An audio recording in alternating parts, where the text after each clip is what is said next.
अस्सलाम वालेकुम दोस्तों, मैं हूं नदीम अकरम और आप देख रहे हैं पल पल न्यूज। जंगें अचानक नहीं लड़ी जाती, जंगों की बिसात पहले बिछाई जाती है। मोहरे पहले चलती हैं, तलवार बाद में निकलती है। दोस्तों, आज मैं आपको मिडल ईस्ट और ईस्टर्न मेडिटेरियन की उस बिसात पर ले चलूंगा जहां शोर कम है लेकिन चालें बहुत भारी हैं।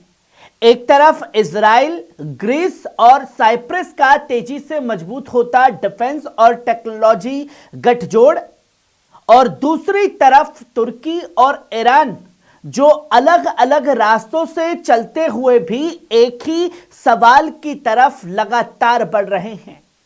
क्या इजराइल, तुर्की, ईरान जैसे दो बड़े रीजनल प्लेयर से एक साथ टकराव झेल सकता है? और क्या यह टकराव सिर्फ डिप्लोमेटिक रहेगी या किसी बड़े जंग की तरफ एक बड़ा इशारा कर रही है, जहां यरूशलेम से तुर्की को एक खास पैगाम भेजा गया है?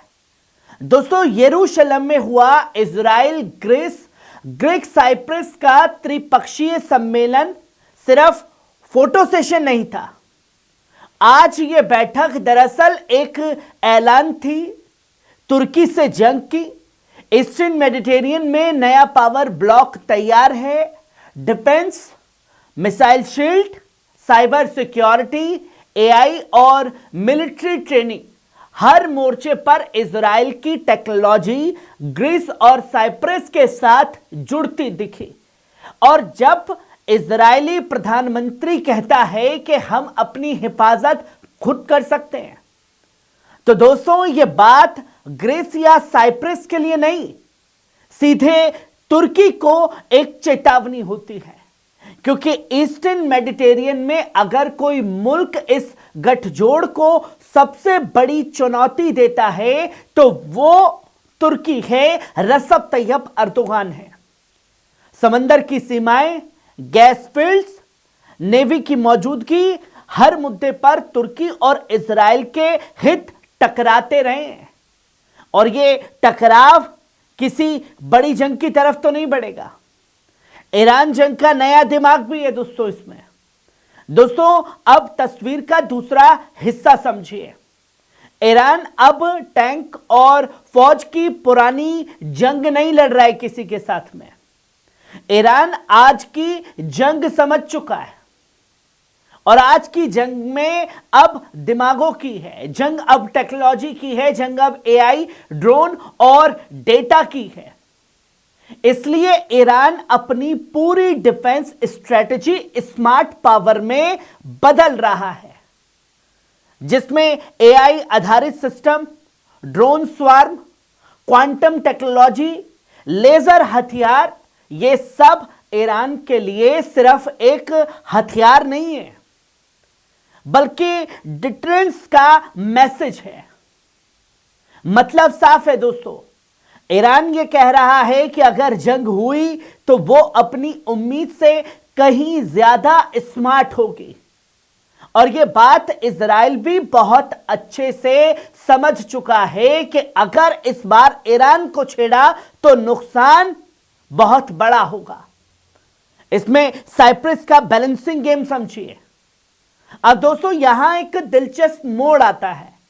जिस साइप्रस को आप इजराइल के करीबी दोस्त के तौर पर लगातार देख रहे हैं, वही साइप्रस ईरान से डायरेक्ट बातचीत भी कर रहा है, तुर्की को भी धमका रहा है, फोन कॉल, संप्रभुता की बात, यूएन चार्टर का हवाला दे रहा है। यह सब सिर्फ औपचारिक शब्द नहीं होते हैं, यह एक डिप्लोमेटिक सिग्नल भी होता है।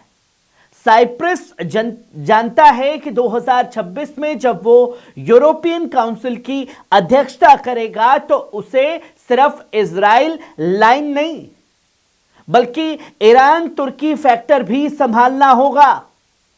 इसलिए साइप्रस ये कह रहा है कि हम संप्रभुता का सम्मान करते हैं, हम दखल अंदाजी के खिलाफ हैं और हम यूरोपियन ईरान रिश्तों में पॉजिटिव रोल चाहते हैं।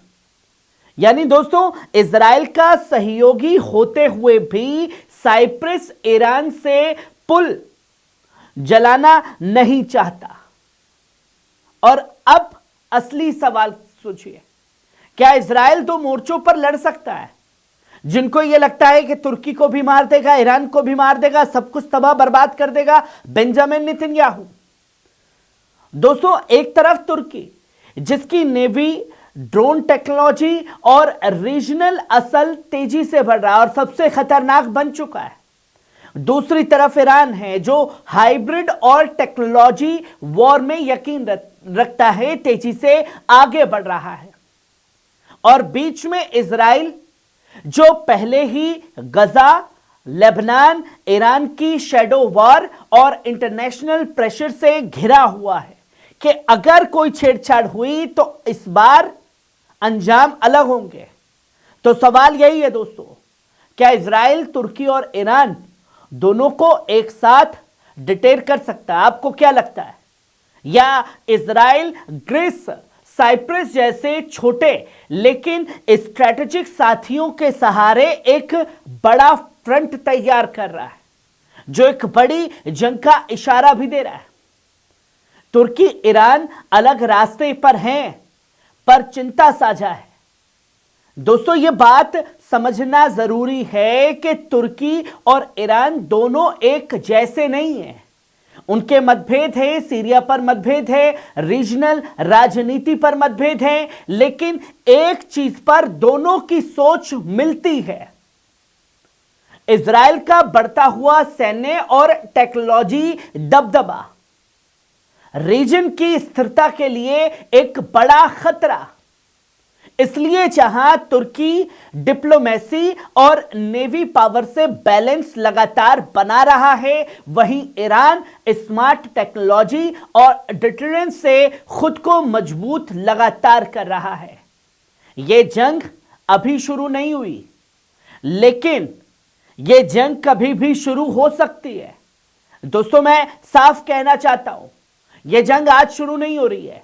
मिसाइलें अभी नहीं चलेंगी, टैंक अभी नहीं बढ़ेंगे, लेकिन बिसात इस जंग की बिछ चुकी है, मोहरें चल चुकी हैं, अलायंस बन चुके हैं और इतिहास गवाह है, जब डिफेंस, टेक्नोलॉजी और डिप्लोमेसी एक साथ चलने लगे तो किसी बड़े टकराव की जमीन तैयार हो चुकी होती है, बस महज औपचारिकताएं बाकी रह जाती हैं। दोस्तों, आज का मिडल ईस्ट दो हिस्सों में बंटा दिख रहा है। एक तरफ इजराइल के इर्द गिर्द बनता सिक्योरिटी ब्लॉक के इजराइल को बचाना है, दूसरी तरफ तुर्की और ईरान जैसे रीजनल पावर सेंटर्स जो इस ब्लॉक को चैलेंज कर रहे हैं कि छेड़ना मत, अंजाम भुगतोगे। अब देखना यह है क्या इजराइल इस खेल को कंट्रोल में रख पाएगा या फिर यह शतरंज किसी ऐसी चाल पर पहुंचेगी जहां मोहरे नहीं, पूरे मोर्चे उलट जाएंगे। आप क्या सोचते हैं? कमेंट में जरूर लिखिएगा कि क्या इजराइल अकेले तुर्की और ईरान से सक पाएगा? कैसी लगी खबर? कमेंट बॉक्स में आकर के अपनी राय जरूर दीजिएगा। शुक्रिया।